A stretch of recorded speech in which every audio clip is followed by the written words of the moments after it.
Hello বন্ধুরা, সবাইকে আসসালামু আলাইকুম। রবিউল 09 টিভি নিয়ে আবার আপনাদের সামনে হাজির হলাম। একটি 48 ভোল্ট চার্জার। তো এই চার্জারটির মূলত সমস্যাটি হচ্ছে যে এই চার্জারটি চার্জ দিলে আধা ঘন্টা 1 ঘন্টা ভ্যানেতে চার্জ নেই, অটোরিকশাতে চার্জ নেই। চার্জ নেওয়ার পরে অটোমেটিক বন্ধ হয়ে যায়, আর আমাদের ব্যাটারিতে চার্জ নেই না। তো মূলত এই চার্জারটি কি সমস্যা হয়েছে, তো এই চার্জারটি অনেক দূর থেকে আমার কাছে এসেছে একটি মানুষের কথার দ্বারায়। তো ওই ভাইয়ের কাছ থেকে শুনবো যে এই চার্জারটি উনি কিসের কারণে এই জায়গায় আনলো। তো এই চার্জারগুলি অনেক দূর দূরান্ত থেকে, যারা এই চার্জার নষ্ট হয়ে পড়ে থাকে, অনেক দূর দূরান্ত থেকে চার্জারগুলি আসে এবং মেরামত করে দেয়। তো যারা এই চার্জারগুলি মেরামত করতে ইচ্ছুক তারা অবশ্যই ডিসক্রিপশন বক্সে আমার ইমো নাম্বার আছে, যোগাযোগ করে আসতে পারে। হ্যাঁ, দেখেন যার চার্জার, ওই ভাইয়ের সাথে ভাই কি বলে একটু আপনারা শোনেন। তো আপনার এই চার্জারের কি সংবাদের দ্বারাই আপনি এখানে আসলেন? আমি আপনার কথা শুনে, আমার এক বন্ধু দোকান করে, বন্ধুর কথা শুনে বলেছে যে আপনার কথা, যে ওখানে একটা মেকার ভালো আছে, ভালো থাকার জন্য আমি চার্জারটা 10 কিলো আমার বাড়ি সরে 10 কিলো ওয়েট করে আমি এখানে চলে এলাম। আসার পর আমার চার্জার চার্জ নেওয়ার পর 2 ঘন্টা 1 ঘন্টা চলার পর বন্ধ হয়ে যায় চার্জারটা। ওই ভাই এই চার্জারের যে সমস্যাটি বলেছে, তো এই চার্জারটি আমরা খুলে এখন মেরামত করব। তো যাই হোক, এত দূর থেকে কাজটি এনেছে যাতে কাজটা যেন সাকসেসফুল ভাবে করে দিতে পারি এবং আমার কাজের যেন সুনাম থাকে, এই কারণে কাজটি অনেক সুন্দরভাবে করে দিব এবং আপনাদেরকেও দেখাবো। তো অবশ্যই ভিডিওটি সবাই পুরোপুরি ধৈর্য মনোযোগ সহকারে দেখবেন। তো বন্ধুরা, দেরি না করে চলুন। তো দেখেন, আমরা চার্জারের নাটগুলি খুলে নিয়েছি। তো মূলত এটা দেখেন, এটা কত অ্যাম্পিয়ার চার্জার আমরা দেখে নেই। তো এটা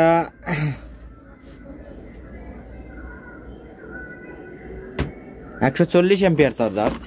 তো এই চার্জারটি এই সমস্যা, তো আমরা এটা সব খুলে নিচ্ছি।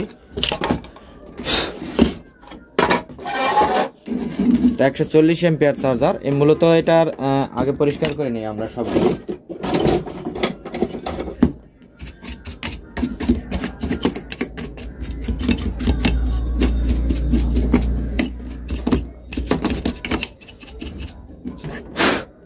তো চার্জারটি পরিষ্কার করে নিলাম। এখন ভোল্টেজটি আমরা দিয়ে দেখব যে আমাদের চার্জারের কোথায় কি প্রবলেম হয়েছে।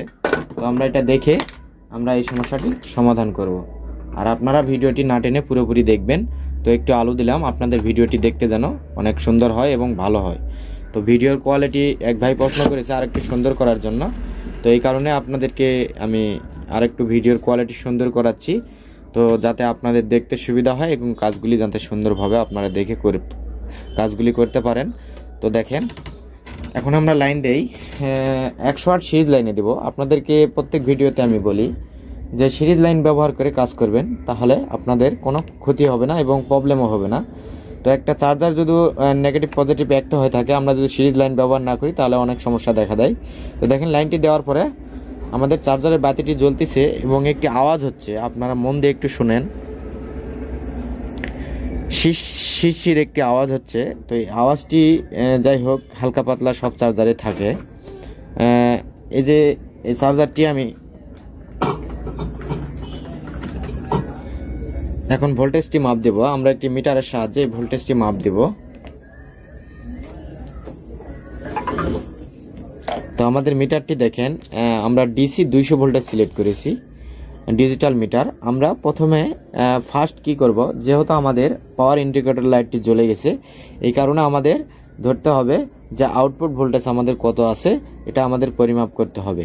আর আমার ভিডিও দেখলে সবাই যারা দেখতেছেন সবাই ভিডিওটি ফুলভাবে দেখবেন, তাহলে আপনাদের এই কাজগুলি অনেক সহজভাবে হয়ে যাবে এবং আপনারা যারা নতুন কাজ শিখতেছেন বা জানেন না, এই কাজগুলি শেখার চেষ্টা করতেছেন, সুন্দরভাবে শিখতে পারবেন। তো আউটপুট ভোল্টেজটি ধরার পর দেখেন, আমরা যদি এখানে ধরি, তো এখানে আমাদের একটি ডায়োড আছে, যেটা আমাদের চার্জে লাগানোর পর অসিলেশন ভোল্টেজ আমাদের লোড পড়ার পরে আমাদের এই মাইনাস ভোল্টেজটি এখান দিয়ে বের হয়। তো এখানে এখন ভোল্টেজটি যদি দেই, তাহলে মিটারটি যদি ধরি, তাহলে আমাদের লাইনটি আসবে না। এই যে এখানে মাঝখানে 3 ঠ্যাঙ্গের একটি ডায়োড আছে, এটাকে ডায়োড বলে। তো অনেকে অনেক নামেই বলে, যাই হোক যে নামে চিনেন। তো এর সাইডে আমাদের 56 ভোল্টেজ থাকতে হবে। তো দেখেন এখানে কত ভোল্টেজ আছে, 58 ভোল্টেজ আছে। যাই হোক, আমাদের যা ভোল্টেজ আছে পারফেক্ট আছে। হ্যাঁ, তো এই চার্জারটি চার্জ দিলে আধা ঘন্টা 1 ঘন্টা চার্জ নেওয়ার কারণ কি? তো আমরা প্রথমে আরেকটি কাজ দেখে নেই। যেহেতু এই যে ফিল্টারিং ক্যাপাসিটার পাওয়ারের মধ্যে আছে, এই পাওয়ারের মধ্যে ফিল্টারিং ক্যাপাসিটারটি হচ্ছে আমাদের 400 ভোল্ট 220 ইউএফ ক্যাপাসিটর। এই ক্যাপাসিটার আমাদের ভোল্টেজটি কত আছে আমরা একটু দেখে নিই। তো 300 আমাদের 44। এই ফিল্টারিং ক্যাপাসিটারে যদি আমাদের প্রবলেম থাকে, ভোল্টেজটি আমাদের গাড়িতে দেওয়ার পরে লোডটি কমে যেতে পারে। হ্যাঁ, আমরা এই ফিল্টারিং ক্যাপাসিটারে আমাদের 344 ভোল্ট দেখাচ্ছে, তার মানে ফিল্টারিং ক্যাপাসিটারটি লোড নিচ্ছে। হ্যাঁ, লোড নেওয়ার কারণ, তো তারপরেও চার্জারটি একটু শব্দ হচ্ছে, চিৎচির শব্দ হচ্ছে ট্রান্সফরমার মধ্যে। তো আমাদের কিছু কিছু চার্জার হালকা পাতলা শব্দ হয়, তো ট্রান্সফরমার একটু প্রবলেমের কারণে হয়। তো ফার্স্ট আমরা এটা যেহেতু আধা ঘন্টা 1 ঘন্টা চার্জ নিচ্ছে, আমরা এই যে এখানে একটি 3 ঠ্যাঙ্গের যে ডায়েট বলেন, এই ডায়েটটি যদি আপনাদের কাছে থাকে বা এই ডায়েটটি আপনাদের কিনতেও পাওয়া যায় না, আশা করি পাওয়া যায় না, এইগুলা পুরা চার্জার থেকে সংগ্রহ করতে হয়। তো 2 সাইডে আমাদের সেম ভোল্টেজ থাকবে। তো এই সাইডে দেখি আমাদের কত ভোল্টেজ আছে।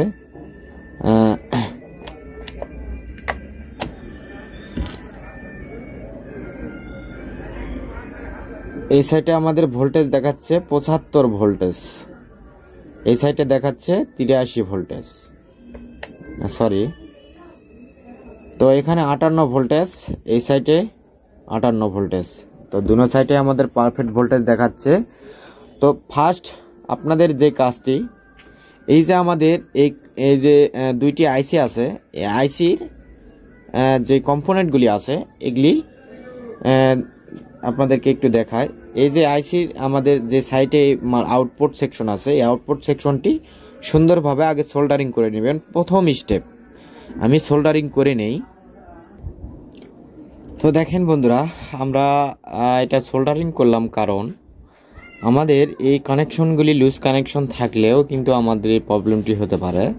এই সমস্যাটি হচ্ছে এমন এক ধরনের যে আপনি চারও যতক্ষণ দিয়ে আপনি দেখতেও পারবেন না বা একবার শিওরও দিতে পারবেন না। এই কারণে সব কাজগুলি আপনাদেরকে করে দিতে হবে, যাতে এই কাজটি যাতে পরবর্তীতে ঘুরে না আসে।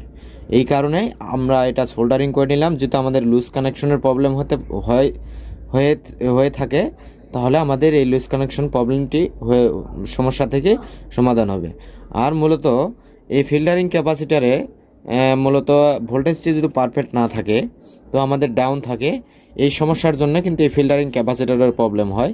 তো আপনাদের যদি 450 নিচে ভোল্টেজ থাকে, 350 বা 300 নিচে বা 300 এরকম যদি থাকে, ফিল্টারিং ক্যাপাসিটার চেঞ্জ করতে পারেন। যদি আপনাদের ফিল্টারিং ক্যাপাসিটার ভোল্টেজটি ড্রপ হয়, 350 ভোল্টেজ ফিল্টারিং ক্যাপাসিটার থাকতে হবে, এটা মনে রাখেন। আর আমাদের এই যে এখানে এই চার্জারগুলিতে এখানে আমাদের একটি ওপাশে আমাদের 358 আইসি থাকে।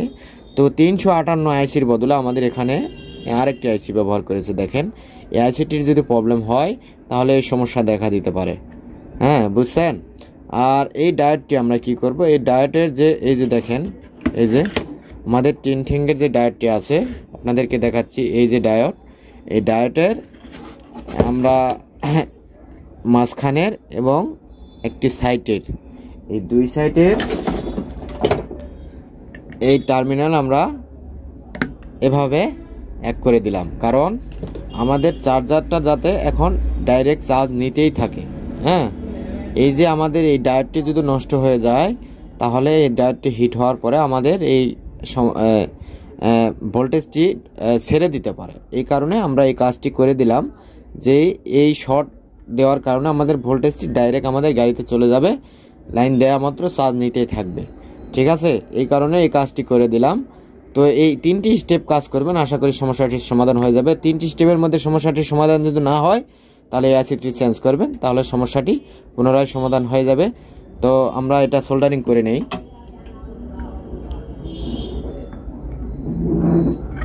এই সোল্ডারিং করার পরে আমাদের আউটপুট ভোল্টেজ কত আসে দেখেন। আমরা সোল্ডারিং তো সব কিছু করেছি, সোল্ডারিং সব কিছু করার পরে আমরা সিরিজ 100 ওয়াট সিরিজ লাইনে আবার দেবো। লাইনটি দেওয়ার পরে আমাদের লাইটটি জ্বলে গেছে। আমরা আমাদের চার্জারের যে একটি সাউন্ড ছিল, শোঁ একটি আওয়াজ ছিল, এরকম একটি আওয়াজ, তো আওয়াজটি আর নেই।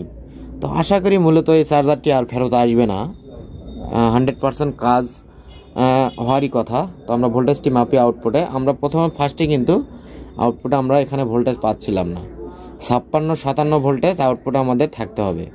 এই যে এখানে এই কাজটি করে দিলাম, দেওয়ার কারণ এই আমাদের এই যে ডায়োডটি আছে, এই ডায়োডটি আমাদের ভোল্টেজটি এখান থেকে ডাইরেক্ট আমাদের গাড়িতে দিবে।